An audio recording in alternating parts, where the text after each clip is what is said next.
Everyone, welcome to my car share. I'm going to be talking about my 5 tips to Nozempic. Little wordplay there, but basically I'm talking about GLP-1 today. And the reason I wanted to do it in the car is because I have some time, but also because I got some questions, so I'm going to answer them, but in a style that is more about giving you tips. Now, before we get into that part though, I like to share what GLP-1s are.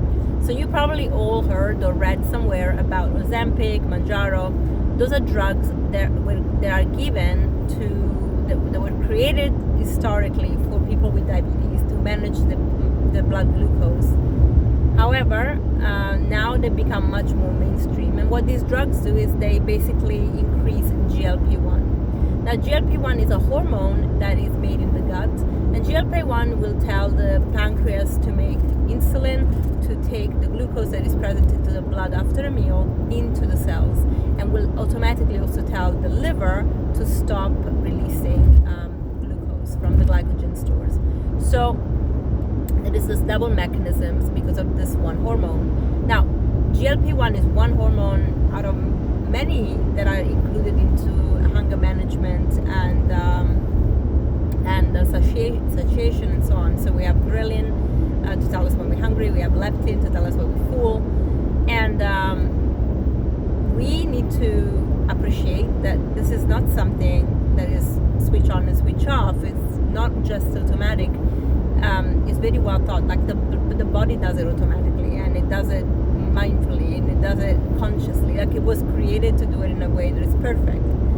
So, however, there are people that for whatever reason are genetically maybe obese and they need a bit of help, so the GLP-1s come in handy here in the form of pharmaceuticals, or these have become more popular lately for managing, helping, supporting addictive behaviors such as binge eating and so on.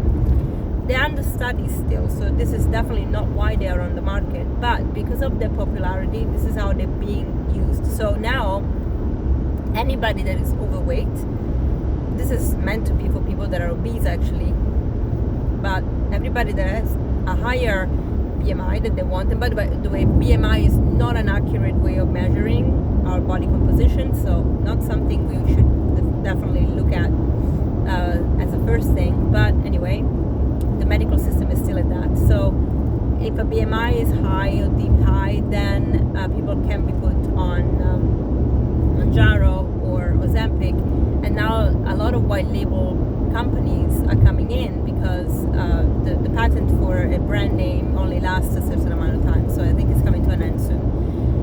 And that will make it more accessible financially, but also accessible in general.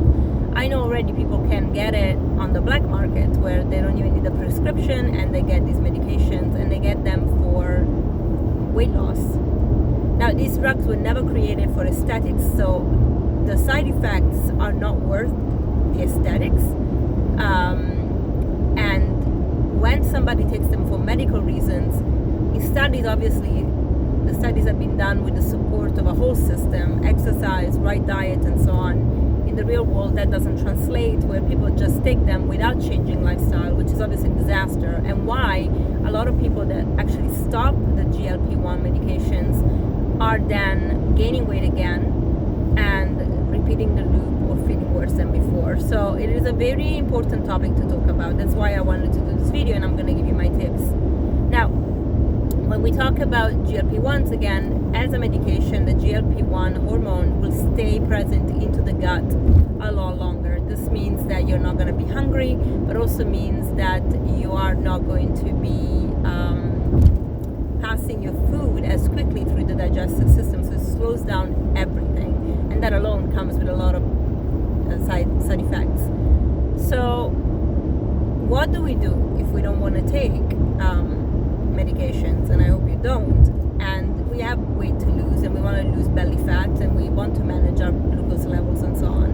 Well, the first thing to understand is that GLP-1 naturally are only really present into the gut when we eat for a couple of minutes, and then they're broken down by enzymes, so they don't stay there, which is why our hunger cues are not hours long. Like, we're not going to be satiated for hours and hours and hours, but we have these, we get hungry after a couple generally. But we have also seen with studies that the way that we have our glucose levels managed into the blood makes a massive impact on our hunger. And actually that things like fasting can really help. So I'm gonna start with fasting. One, fasting actually does help to not have ghrelin and leptin being off completely. It will help you by making sure that if you're not using glucose as a store, as a source of energy, you are tapping into ketones or fat. Now, before even we go into ketosis though, the whole point here is that we want to be metabolically flexible. Metabolic flexibility, as I explained before in one of my Lumen videos, and I will do one now because after a year, I have so much knowledge about the way that metabolic flexibility works, and I really want to share it with you. But basically, you want to be able to go from burning carbohydrates after a meal so that you don't store anything as fat, to then switching to fat burn when you're not eating, when you've done using the food and not being hungry. And that really does depend a lot on the second point, which is make sure you have a lot of fiber. Fiber is amazing. Fiber could be like the GLP-1, promoter in a way, because fiber will make us feel full, will stabilize our blood sugar, will also slowly allow the glucose to into the blood instead of having these massive up and downs of blood glucose, which again happens only when we are eating food that are highly refined and don't have a lot of fiber. So we have these massive spikes of sugar, so everything rushes very quickly through the system, and then we are empty. And that will damage also the flexibility, because now you're not quite sure, where you are with your blood glucose. And especially as people in the modern world do it repetitively. So blood sugar spikes are completely normal. I speak about this a lot.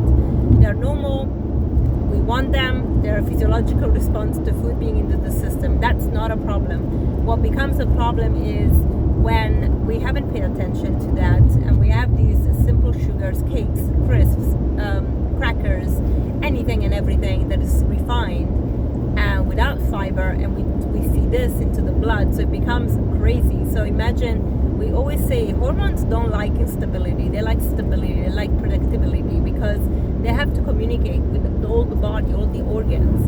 So the same thing is for GLP-1, ghrelin, leptin, insulin, like all of them. But in any case, having fiber means you are staying full longer, your glucose availability into the blood is slower, so release is slower. That means that release of insulin is slower, and GLP-1 does its job, and even if it disappears after a couple of minutes because it's broken down, you still have the fiber into the system, right, that keeps you full and satiated, which makes everything kind of balanced. So that's number 2. Number 3, exercise, especially after a meal, especially if you are either insulin resistant because you are overweight, because you are working on reversing diabetes or are on medication for it, or if you are in perimenopause to postmenopause but we naturally become more resistant to insulin. The best way to do this is after your meal, walk for 10 minutes. Even 10 minutes makes a massive difference. You walk down the street, around the block, preferably nature if you can, because then you also have the next point, but you can relax a little bit. So we want to make sure that we don't sit on the couch after a meal, especially when it's big meals, whether it's on a Sunday with your family or on a special occasion. You overeat and then you just sit down. Worst thing to do, go for a walk. The other thing here is relaxing. So cortisol levels will spike glucose sugar and glucose levels, and because of that we also get hunger cues, because now we're seeing this that goes up and down very quickly, and we can feel like we need to eat, right, to support the body, or because the cortisol levels going up will tell the body you need food to give me more glucose, especially if you're someone that maybe doesn't have a lot of glycogen storage because you exercised the night before, you're still on a fast and so on. So that's very important to think about and look at. So Managing stress can mean, again, walking in nature so that you have this peaceful landscape around you, quiet without our phones, which I know it's hard. I'm guilty of having my phone all the time, because even when I want to do meditations, I do them off the phone. I mean, I teach meditation. I should really do it without the phone. But anyway, I listen to music, right? And then I'm like, ooh, I can like just look at social media for a second. So it definitely takes a little bit of mindfulness in doing that. It's also an addiction that we have to work on. But trying to not have the phone, look at messages, emails, and so on. Just really be centered. Walking in nature, doing meditation, breathing deeply. The breath work is the easiest because you're focusing actually on something practical that you are doing, which is breathing consciously, not just naturally. You are doing maybe box breathing, 4 inhales, hold for 4, exhale for, hold for 4, inhale again, and so on. So you can do that, and that's really, really great. So that's number 4. Number 5 is actually understanding, especially if you're an emotional eater, why are you eating emotionally? And my friends, I can relate to that point so much. I am an emotional eater, and I think most of us are, whether we recognize it or not. But in my case, after so many years of actually dealing with it, I understood one thing, and I still fall for it, but it depends really on the environment. Like when I am in my own space, I am so free from it because there is really no emotions that triggers me. When I go to the farm, which is where I'm going now, I usually get this overwhelm, and I'm preparing food in the kitchen, and generally I'm okay, but I will want to prepare something that I can't or don't prepare generally, and then I want to have it. And my triggers, I've noticed, are dates, tahini, especially these two combined, or dates and nuts. Basically fat and sugar together are my triggers. Once I have them, I just want them. And I've noticed, how if I don't have the moment to breathe and think, do I really want this? Am I hungry, or am I feeling overwhelmed, and this is just going to make me feel like I'm safe? Because I lived my life really using food as safety. If you listen to my podcast, you know that I grew up with my mom had bulimia, and I watched it, I saw it, and I also had a very unsettled emotionally childhood where honestly food was my best friend, especially because that's the dark side, but the bright side was my grandmother was an amazing cook, and her love language was food, and that's my love language. I love cooking for people, I love preparing food for people, I love food, I love making amazing dishes that taste amazing, to see people happy when they eat them. I got this from my grandmother, but I associate the good part of food, the happy part of food, to the feelings I had when my grandmother was making me food, because she would always ask me what I wanted, what was my favorite dish. Not vegan, unfortunately. Well, some of it. One of it was I loved eggplants, Italian style. They call them mushroom style. So they cut in little chunks with tomatoes. And oh my God, I don't know how she made them, but I love them. I love Parmigiana, of course, which is vegetarian, not vegan. And then I used to love roast beef and roasted chicken. I used to love those things. I didn't understand that we're animals, and even if I'm not gonna lie to tell you now, I stopped loving the taste after I became vegan. I remember I liked the taste. I just now do it for ethical reasons on top of health reasons. But I didn't as a child connect, but she would make me the dishes that I loved. But most of the things I loved anyway were vegetables, which were great, and dairy, of course, because Italian grandmothers put dairy in everything. So that is the thing I associated with something really nurturing, which was my granny. And I think this is the thing, we have to really stop and think, why are we eating? Are we hungry, or are we treating ourselves, or are we trying to bottle up feelings and emotions? And I think most of us will probably answer, you have to be honest, the latter, right? And there's no judgment here, because again, we all have found coping mechanisms. Binge eating and trying to actually eat for an emotional, to cover emotions, not different than alcohol. You know, alcohol is not big. It doesn't taste amazing that people have it because it's yummy. Some people might love it, but the taste. But generally speaking, people that drink a lot or become alcoholics are drinking to mask something, not because they love the taste. They don't even love how they feel the next day. So drugs is the same, right? Drugs is exactly the same. Even marijuana, even cannabis is exactly the same. It's covering up, it's bypassing emotions.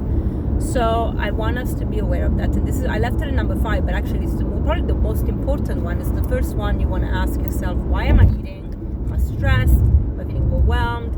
Am I feeling that I'm not safe? Am I not able to express myself? What is it? Am I feeling lonely? Whatever it is, don't judge it. Just accept it and try to work on the root cause of them. Why? And once you find your why, maybe you will need support, which is where amazing therapists are available for you, or you can, you can talk to friends, family. I don't know if you have a network of people that you can speak to and be open with. That's always the best. Sometimes we don't, and we have to rely on professionals. But even then, I always suggest having a session with a professional, because somebody that is completely unbiased, that doesn't know you, will ask you the right questions, which is amazing, in my opinion. So I wanted to share this with you. Those are my 5 tips for Nozempic and for really trying to take your time. I probably will get this question about the fasting. How long should I fast for? As a woman, this depends on where you are into your month. So it's between when you're starting on day 1 to day 11, more or less, you can really fast for even 17, 18, 20 hours. I wouldn't go more than 17, just so that you hit autophagy and then you eat. Then we have in ovulation, try it about 13, 14 hours. After ovulation, you have a little the first side of luteal, where you can actually have the longer fast again, like really long fasts, and then into your luteal phase, which is your premenstrual phase. Just don't do more than 8 to 12 hours, basically overnight. You don't need that, and you want to make sure that you're supporting progesterone. If you are already in menopause, here is different for you, because you are not now managing the ebbs and flow of hormones such as estrogen and progesterone as such for the purpose of reproduction. So you have a lot more that you can invest into your fast, and that would be a longer fast for you is perfect.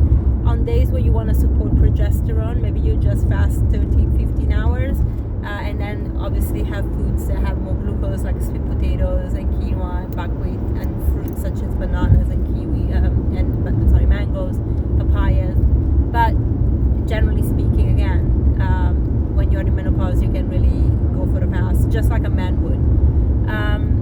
So this is how we kind of manage it. Now again, if you have eating disorders, don't fast. Try to stay aligned to an eating schedule that allows you to feed yourself, so that you don't get into trouble, and trying to really stay the course on eating, because starving yourself when you're not someone that eats is not going to help you. And equally, if you're someone that struggles with eating disorders, which includes binging and overeating, aside from the root cause, if this is pathological, which means it happens all the time, then perhaps just see someone to support you. And this is where in studies where they maybe are looking at GLP-1 for binge eating and other eating disorders, they will have coaches that work with people, not just have them take GLP-1 medications and be like, now you're fine, now you're saved and cured, because you're not gonna be, given the fact that you have to deal with the root cause, right? Which is why I love naturopathy as a medical practice rather than allopathic medicine, where I love when it comes to emergency medicine, to surgery. Like allopathic medicine is amazing. I wish I actually had gone into medical school to study surgery, but I don't know what specialty I would have gone for, but surgery would have been cool. But yeah, I love